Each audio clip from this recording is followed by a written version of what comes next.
Hi everyone, my name's Gemma and I was asked to do a little video blog just to explain some of the difficulties I've had with breastfeeding in the past and just really to tell you my story. I haven't really, with two young children, managed to find the time to do it, so as you can see I am sat in my work car park to do this, and I'll try not to leave anything out.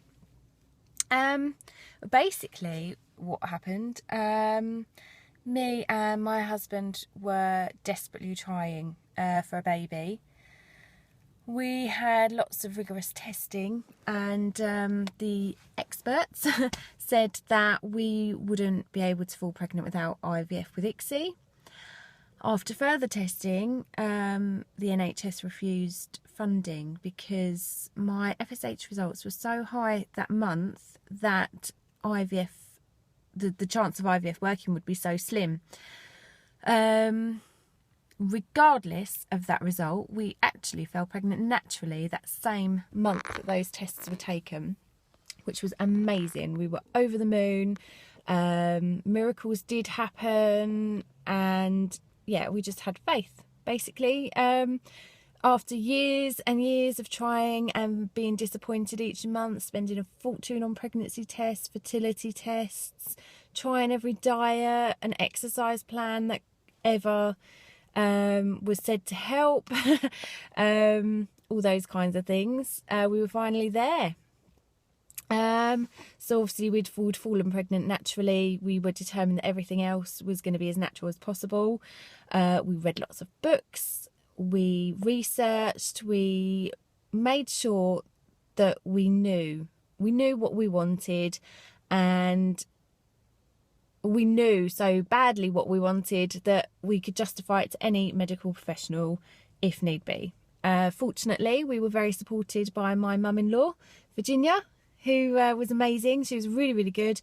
Not only supported us in everything that we wanted, but she was just such an advocate for what we wanted that she, apart from being family, was the perfect person to be with me.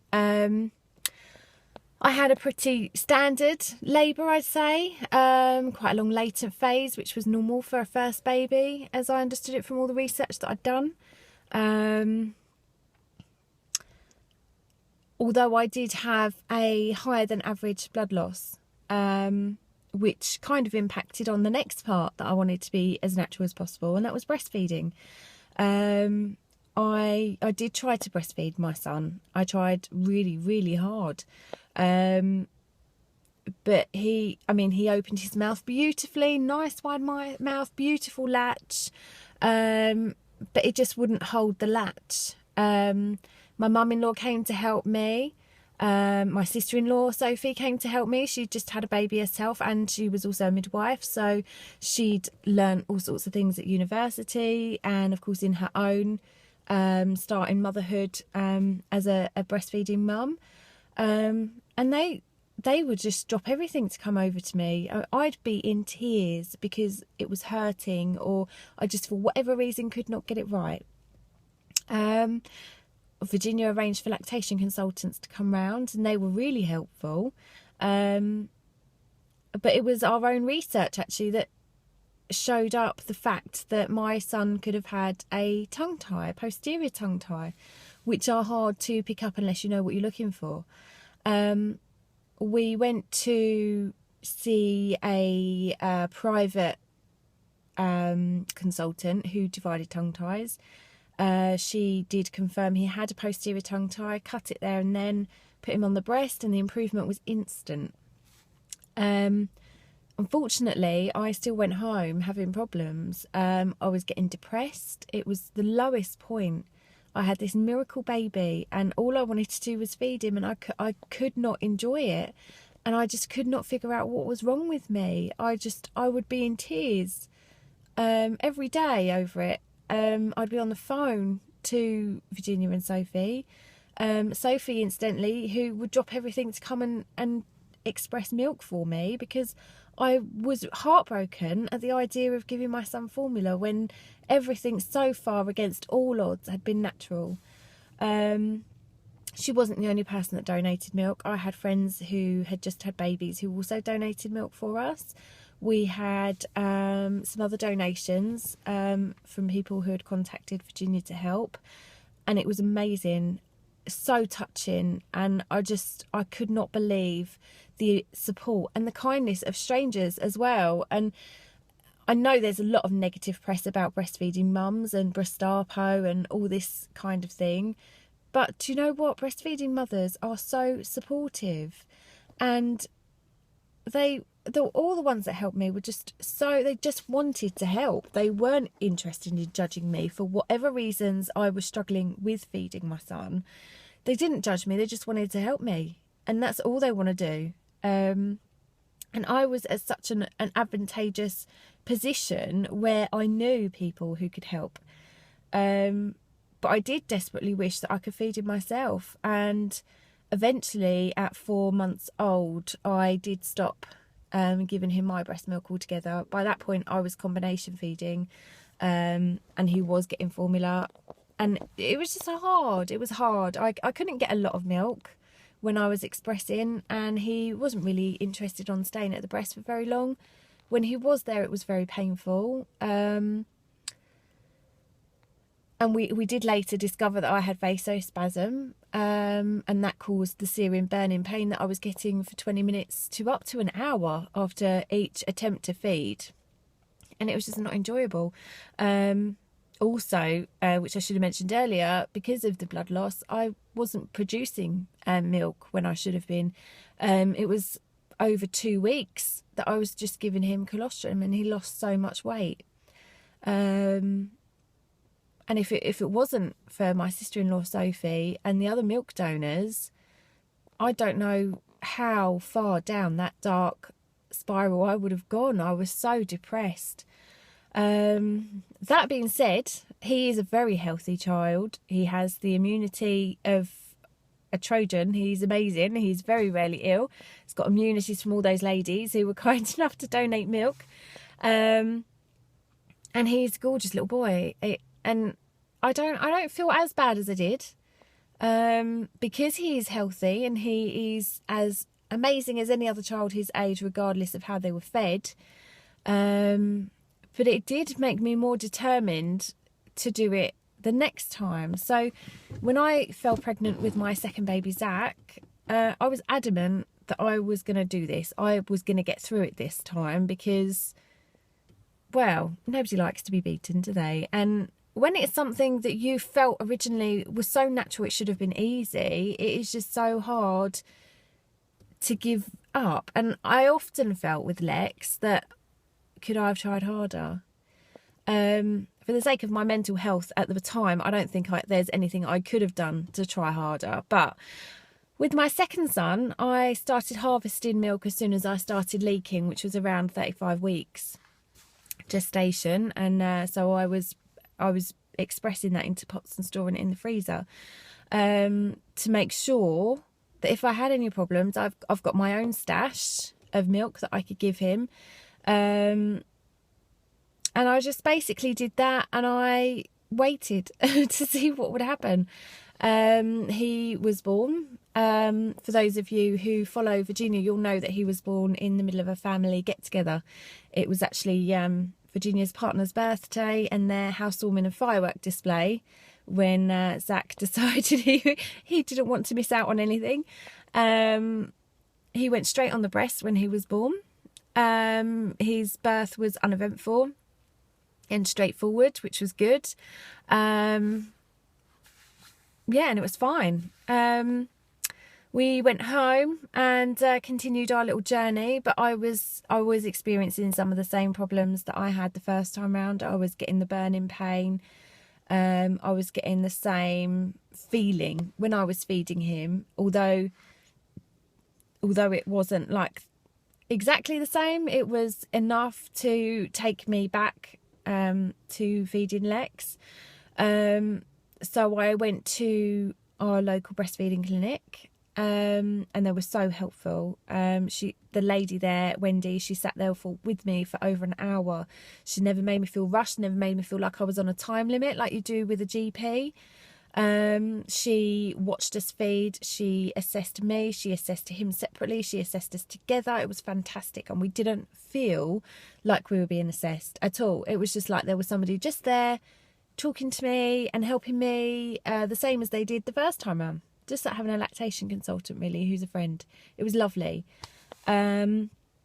We found that Zach did have a tongue tie before this, which had been separated, but he still didn't have the motion of his tongue that you would expect, which was causing some of those sensations. He also had a high palate, which is normal with a posterior tongue tie. So obviously my nipples were getting caught in the roof of his mouth, which was causing a bit of a problem with the feeding.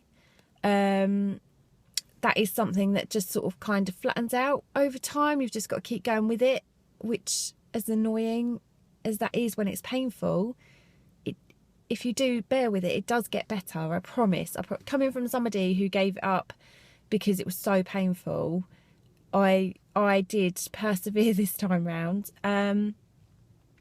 He also had a malocclusion, which was causing him to grind his gums on my nipple, which was extremely painful, as you can imagine. But we also discovered that I have hyperplasia, which, although I've been fortunate enough to be able to produce milk, my storage capacity is very low, which could obviously also have contributed to my problems the first time round. And also contributed definitely to not being able to express very much at a time. I still can't express very much at a time. My son is 9 months old nearly, but I will still only get around 3 ounces at a time using a double breast pump, and that's a cumulative from the two sides. So yeah, I mean, anything that could possibly go against us was going against us. And I had the choice. I could either go back home and keep persevering, or I could combination feed, or I could give him formula. I knew that if I combination fed, it would be hard work because I've already got a toddler.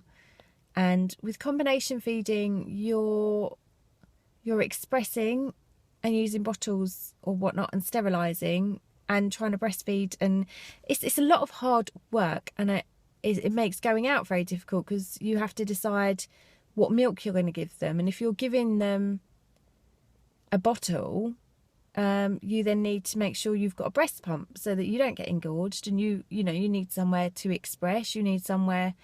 It's just a whole lot of hassle, really. So I decided, based on that and the hassle that I experienced the first time round, that this time I was going to persevere. I was offered an extremely massive amount of support from my family. I was offered a lot of help. I did choose to do it mostly by myself. I had help from the infant feeding coordinator at Medway Hospital, and the Medway breastfeeding clinic as well. But this time I did shy away from help from friends and family, and I just called on professionals when I was desperate. Because I just felt that if I was going to do it, I was going to do it by myself, and no amount of people sitting there holding my hand was going to make it any easier or any faster. So I persevered. He did have a few bottles of formula, I will confess, because there were times when it was just too hard and just too painful. But by Christmas, he was breastfeeding like a dream, and the awful, painful sensations were starting to go, which was amazing. And I can't tell you how awful it was to start with. It was terrible. I was taking each feed as it came, and I was like, right, okay, well, I'll breastfeed him this time and see how that goes. And after a few days of being able to do that, I was like, okay, we'll just see how we go, and we'll get tomorrow, and then I'll decide whether I'm going to stop or not. Because it was so uncomfortable. It wasn't enjoyable to start with. And then once I could do a whole day without thinking about formula until the end of the day or until the night time, I would then think, okay, well, I'll just get to the next couple of days, or I'll just get to the weekend. Or my ultimate goal, this is how difficult and hard it was. I mean, my son was born in November, and my ultimate goal was to get to Christmas. If I could get to Christmas with breastfeeding, I'd either cracked it, or I would feel like I'd tried hard enough that I would be comfortable giving him formula instead of me feeding him. We got to Christmas and I was still managing it. It was getting slightly easier than it was to start with. But there was still that inkling in the back of my head that was saying, maybe it'd be easier just to give a bottle. Maybe it'd be easier just to give a bottle. But I got to Christmas and I was like, all right, we'll get to New Year. We got to New Year and I was still managing. My husband was an amazing help, actually, because the night times were the hardest and the most painful. And he would get up with me, and he would either sit with me while I was getting my son latched and feeding him, and he was just being really supportive, because obviously he knew how hard it was, how difficult and painful it was. And then some nights he would get up and he would feed Zach for me with the syringe while I expressed milk. He was an amazing hands-on dad from the very start with both of them, and I couldn't have done it without him at all. He's brilliant, and I wish every woman was as lucky as me to have a husband who has that much input and gives that much support to their wives. At what is the most amazing but often the most difficult time. But I was so desperate. I even Googled good reasons to give up breastfeeding because I felt so bad. I needed to be able to justify giving it up, and apparently all the pain in the world wasn't enough. But I'm glad I put myself through it. I'm glad I persevered because, like I say, he's nearly 9 months old and we are still feeding. He has solids now as well, but he does still need his mummy, and the bond is different than it was at the same stage with my youngest son, which is probably down to breastfeeding. And I feel invincible. I feel like I can do anything now. Breastfeeding was something I didn't think I was cut out for. I thought it was just one of those things where I was one of those women who just couldn't do it. And it's not the case. And I would urge any woman, if you want to breastfeed and society is telling you can't, or there's some niggling thing in your head that says you can't, ignore it. Go with your instinct. If it's what you want to do it. If you've got the right help and the right support, you can do it. Totally. 100% you can do it. If I can do it, anyone can do it. And it's just amazing. And since being able to breastfeed successfully, it spurred me on to do other things. My confidence is so much higher than it was. And there are other things in life that I said, oh, there's no way I could do that. I'm not smart enough, or I'm not creative enough to do that. And I've gone and done it. And it's brilliant. Don't let anybody tell you can't do something you want to do. Especially when it's something as huge. I will always regret not persevering with my first son, even though I did try really, really hard. And people did say to me, I don't know anybody who would have persevered as long as you have with that amount of pain and the amount of problems that we've had together. But I do wish I'd persevered, definitely. And it's one of those things, once they're bigger, it doesn't really matter that much. But it's always in your head. Could I have done better? Could I have persevered longer? Could I have got there? The only way you're ever going to know is just to do it. And I'm living proof that you can. And it does get better when the palates get flatter and their mouths get bigger. And it's only a few weeks that you have to persevere for that to start changing. It really is a short space of time in the grand scheme of things just to put up with it. And there are ways that you can make it feel better as well, which a lactation consultant or a breastfeeding clinic can help you with. You can get cold packs and heat packs and things to put in your bra that make it feel better. There's different feeding positions they can help you with that will make it better as well. I mean, I found it a bit of a struggle to try some of the positions, but with with the right help, you can do it, and you will find something that fits for you. Don't sit at home crying and just feeling depressed and down and anxious and like you're a failure or anything like that. Just go on, pop on Facebook. There's loads of help on there. There's loads of groups on there. They can point you in the right direction for professional help as well. And it's well worth it. And I'm such an advocate of it. And I just think every woman deserves and should have the support that I had. It makes the difference. It really does. And it's amazing, really. And on those groups, you've got other breastfeeding mums that are going through the same thing you are. So if you feel that talking to the professional, you're not talking to someone who knows what you're going through or understands you totally, then hop on there, talk to the forums. And these ladies, they're up with newborn babies as well. And they're going to be on there all times of the day and night. So if you're struggling in the middle of the night, Facebook groups are the best place to be. And I found so much support in one that I was on, Kent Boobies. I'm still on there now. And those ladies in there are brilliant. There's always someone there to help. They're always supportive. They're never judgmental. And they'll just always point you in the right direction. They're fantastic. Well, I think I've rambled off enough now, and I'm a little bit late for work. So I'm going to love you and leave you. And I hope that my story does help other women to reach their breastfeeding goals, and just gives people confidence that you can do it. You know, I had so many things going against me and my children, and we did it.